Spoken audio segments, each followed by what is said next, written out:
Hi guys, Vipin here. Yesterday I made a video on understanding Sensex, and today we'll talk about understanding Nifty 50. Now, the actual name for Nifty is Standard and Poor Nifty. Now, Standard and Poor is a company that is into a variety of services. One of the services that they're into is index design.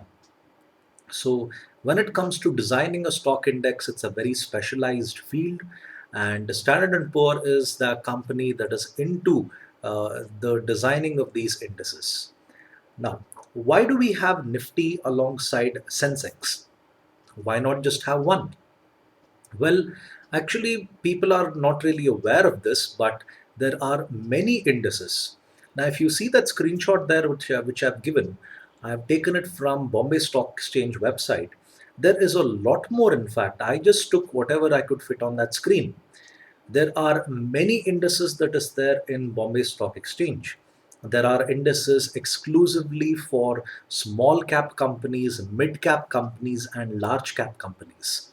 Now, I'll do a different video on that itself, but you can see that the number of indices is not just one or two, it's dozens that is there.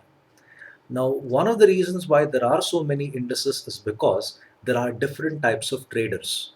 Now, an index is a lot like products that are there in a supermarket. You find a variety of detergents, a variety of chocolates, a variety of soaps because the number of customers for each of them are many. Just like that, the stock indices are designed. Now, for example, there is a small cap BSE that is meant for people who want to trade small amounts every day. The values of the stocks that are there in small cap companies is quite small. So you could buy about 100 shares and not even spend 10,000 rupees when you do that. So this is how indices are actually designed by considering the type of trader who is involved in buying and selling as well. Now, why have two benchmark indices? You have Sensex, why Nifty as well? Why can't we just be happy and content with Sensex?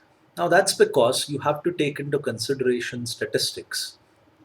When it comes to Nifty, you have 50 companies, and in Sensex, you have 30 companies. Now, when it comes to measuring the economic performance of India, going by one benchmark is not always considered wise.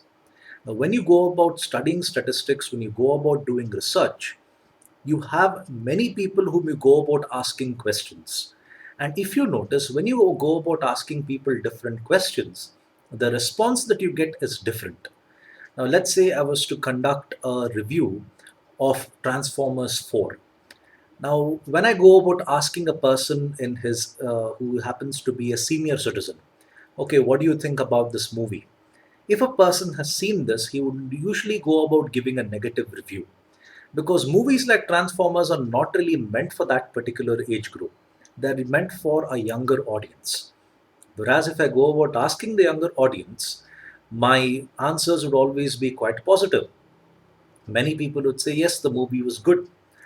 Now, if you look at the difference in the results, you can see why you go about requiring two different indices. In one case, you go about looking at a larger sample. In the other case, you go about looking at a smaller sample. When it comes to Nifty, it's a slightly larger sample than when it comes to Sensex, which is a smaller sample. Now, I've told you in the previous video that there are thousands of companies that are there in India. I can't go about looking at all the companies and look at what's the overall performance of this country. Instead, I'd go about taking a sample. In the first case, when it comes to Sensex, I've taken a sample of 30. In the second case, when it comes to Nifty, I've taken a sample of 50. Okay, based on that, the results I'm going to get is going to be slightly different, and that can be used to go about measuring the economic performance of India. Now, the next thing about Nifty is a pretty interesting fact.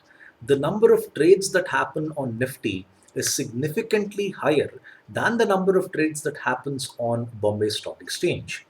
Now, why is it that many people prefer to trade on National Stock Exchange or Nifty more than the number of people who prefer to trade on Sensex or Bombay Stock Exchange?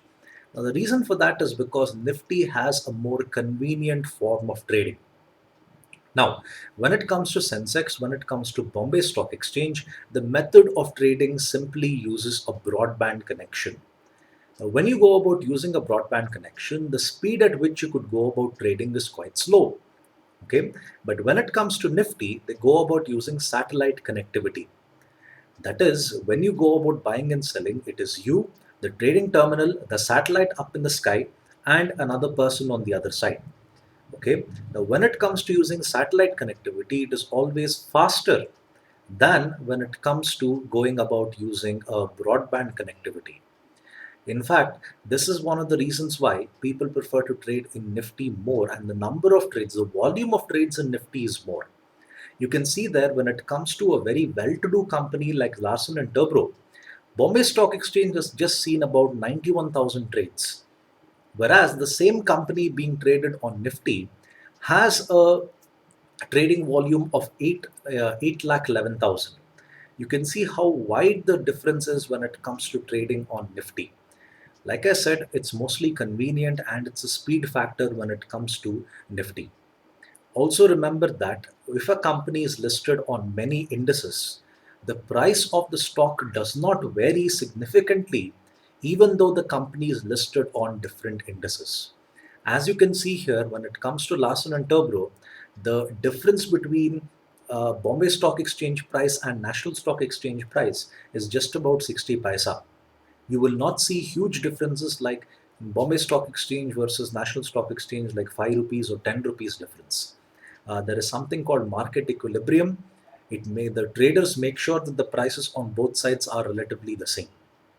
Okay, I hope you understood how Nifty works, and do go about giving a like to this video. Oh, and before I forget, when it comes to measuring Nifty and Sensex, both of them use the same method, free float market capitalization. That is, you don't consider the trades done by the big guys, you consider the small shareholders when it comes to the buying and selling. So, like I said, thank you for your time. Have a nice day. Bye, and do subscribe to my videos. Thank you.